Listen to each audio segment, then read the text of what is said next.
BJD सहित कोआलिशन करने चली आलोचना दिल्ली रे फिर नवीन बाबू मुख्यमंत्री हो पारते। अरे बाबू मेजोरिटी तक आसी सर्ट अच्छी चारि प्रकार चर्चा चली किए कौन धर्मेंद्र प्रधान हवा उचित किए कौन बाहर जड़े आईपीएस ऑफिसर अच्छा गिरीश मुर्मू ताको अणा जाऊ एम नानादी चर्चा चली। नरेंद्र मोदी जहाँ को फाइनाल करेंगे जेहेतु मेजोरिटी दल आसी अन्य सहित कोआलिशन करेंगे ये एपरिक भी बीजेडी सहित कोआलिशन करने चली आलोचना दिल्ली रे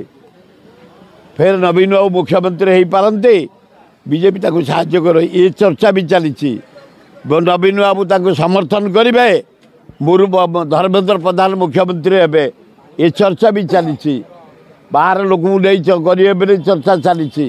तर्जमा चली मंथन चली लास्ट फाइनाल करेंगे नरेंद्र मोदी जहाँ को फाइनाल करेंगे जेहेतु मेजोरिटी से अच्छा मुख्यमंत्री हे चलेबे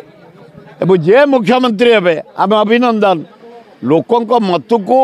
आम अभिनंदन जड़े सारीचु एना भी जनाऊँ लोक जेहेतु मेजोरिटी एमएलए जितई बीजेपी की से जहाँ को मुख्यमंत्री करेंगे आम अभिनंदन जनइबू एवं लोकों प्रॉब्लम जे मुख्यमंत्री हम ता पाख जीवु लोक प्रॉब्लम सॉल्व करने जे मंत्री हे पाख जीवु जे चीफ सेक्रेटरी सब हे पाख जीवु लोकों अभाव असुविधा प्रॉब्लम समाधान करने।